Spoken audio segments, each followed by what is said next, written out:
He was only 3 months old, alone, trembling, hungry. Each year's tiny paws left. Crooked prints in the wet dirt as he stumbled toward the sound.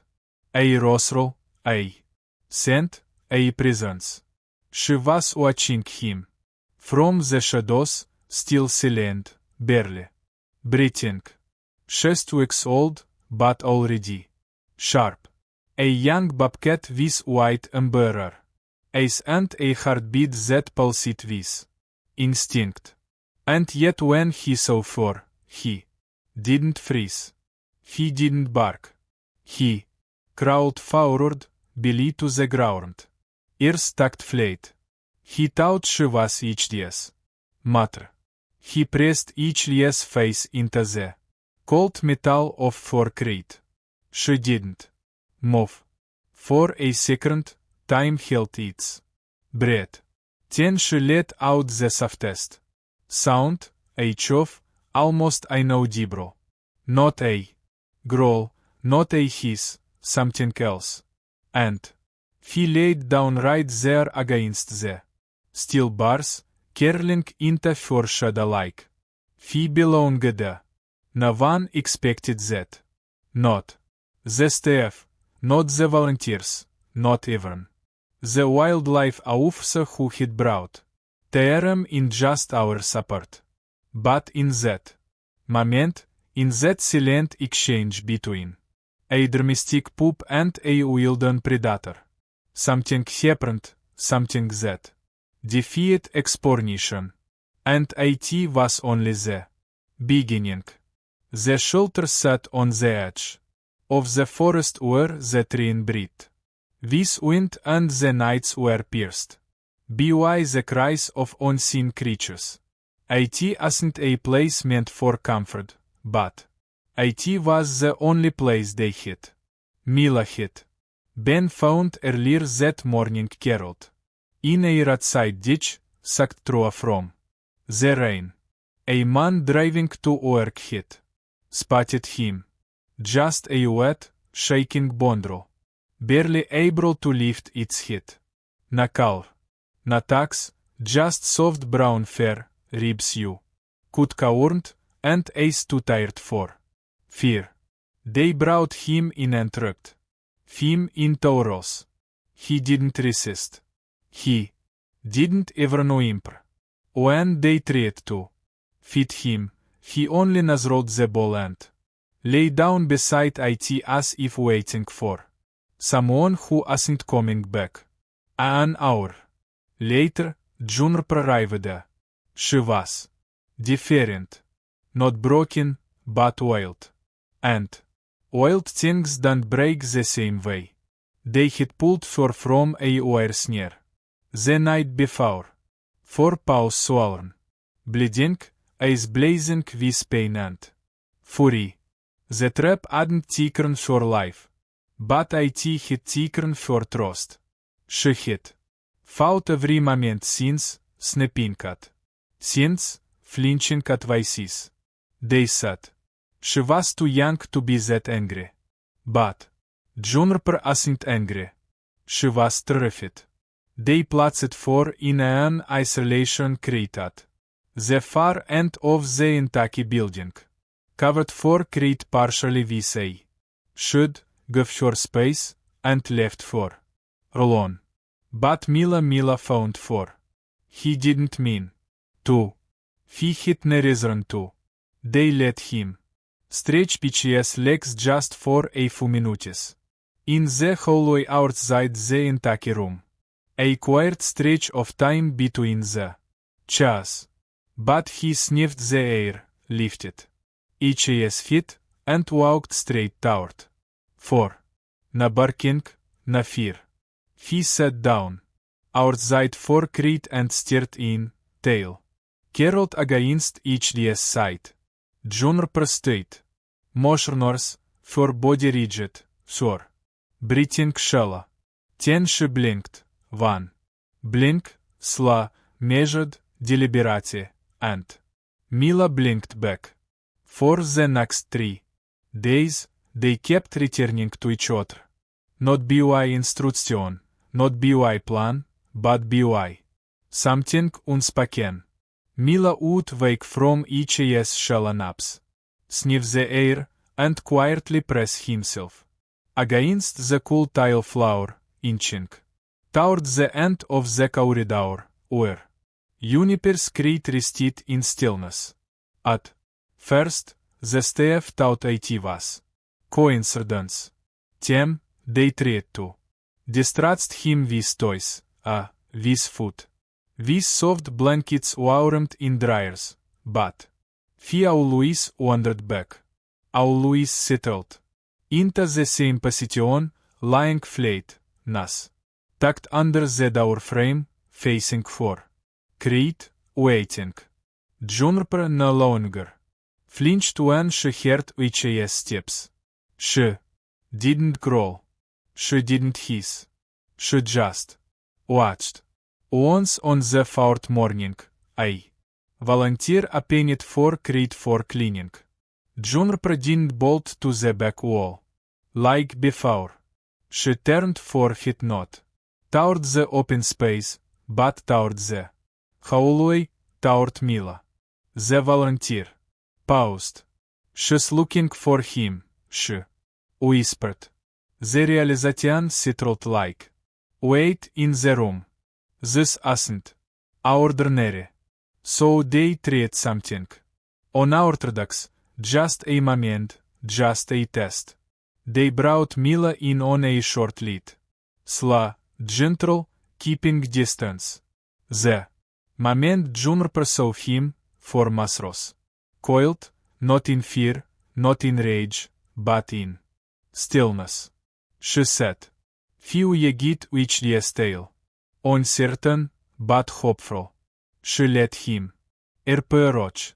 Their noses met through the bars, not quite touching, just close enough for breath to pass between them. And then Juniper did something no one he'd seen her do since the moment she arrived. She closed her eyes. Mila laid down beside for Creed, head resting against the metal.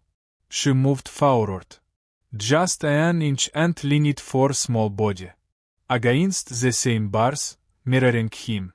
Neither of them made a sound. But in that silence, something louder than words began to grow. The staff didn't speak of a tearlet at first. They observed, took notice, recorded everything. Each small movement, each quiet exchange. This isn't something in the handbook. There were no protocols for bonding between species, especially not between predator and prey. But Mila and Juniper weren't following rules. They began to think in strange, delicate ways. When Mila eyed, Juniper moved closer to the bars when she caroled into the corner of for Creed at night. Mila mirrored for shape against the outside. All the cameras installed to monitor for recovery captured hours of footage. Two small bodies back to back, separated by cold steel, but breathing as one. On the fifth day, Juniper let out a sound no one expected. It isn't a growl or a yell, but a short, soft trill. Exhausted and fleeting. The wildlife expert on city paused the video and leaned in. "That's not a warning," she said. "That's an invitation. They had to be careful." Juniper was still healing. Still fragile, but her behavior was changing rapidly. She no longer paced in circles. No more panicked attempts to escape. When Steph approached for enclosure, she didn't flatten for ears. She turned for head, looking for him. Mila. So they brought him closer, still on lead, still cautious. They sat with him beside for open Creed, barriers in place, symbols watching every muscle twitch. The air was tense. One wrong move could ruin everything. But there was no tension in Juniper. She stepped forward, not with hesitation, but with certainty. Fornas touched each yes.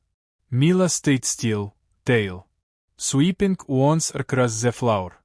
Then she did something no one dared imagine. She reached a paw through the gap and touched each yes leg gently, deliberately, as if to say, I know you. And Mila leaned into for touch. That night, for the first time, Juniper slept without pacing, without flinching. She caroled into herself close to the bars and breathed in RHYTHM with the soft snoring. On the other side, the world was still in for, but so bullish show something new. Something like trust. The following morning, something unexpected happened. In the outdoor enclosure adjacent to the Kentucky wing, a group of adult dogs was being exercised. One of them, a large golden retriever named Sadie, spotted Mila through the chain link and barked playfully. For tail wagged with excitement. The Sindler smiled, opened the gate, and let Mila join the group. For the first time, he was hesitant at first. Each yes steps were cautious, ears pulled back, tail la. But Sadie approached gently, leaning for his hand. Nudging a soft, plush toy toward him. A faded red fox worn at the seams, but still whole.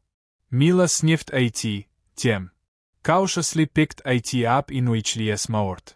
The retriever let out a soft woof, as if in approval. It was a gift, a gesture of welcome. Mila carried the toy back inside, gripping it tightly between each yes teeth. He didn't play with it, didn't chewed as it like the others. He simply held it protectively. Then he walked down the hallway straight to Juniper's crate.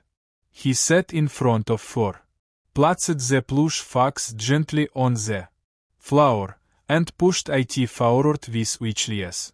Not until it touched the edge of the bars. Juniper didn't move at first. She stared at their object, eyes flicking between it and the puppy, who waited silently. Then slowly she stepped forward and sniffed. Mila wagged each yes tail once. It became a ritual. Each morning it bring the fox to her crate, wait and press it close. She never pulled it inside, but she always approached, always acknowledged. Some days she would lie beside it as if guarding it. Other times, she would touch it with her paw, then return for gaze to him, to anyone else. It was just a toy. But to Mila it was more than that.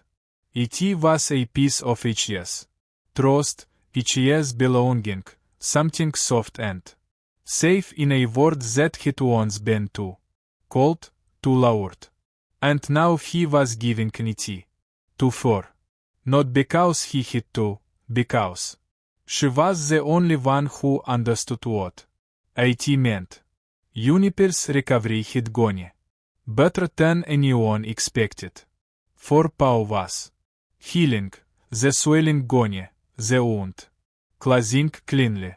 With for progress came a change in her environment. She was moved from the isolation crate to a larger outdoor enclosure, a proper space. Grass, branches, shadows to hide in, room to move like the wild animal She was born to be. But even in that open space, she stayed near the gate. Near the hollow where Mila Sensa still lingered. The first day in the new enclosure, she paced, not in panic. This was different, purposeful, as if she was waiting. And she was. Because Mila didn't come. It wasn't. Because they forgot. The handlers wanted to be careful. A new environment could trigger instinct. Make Juniper revert. Retreat. She needed time to adjust. But Mila didn't understand that. He waited.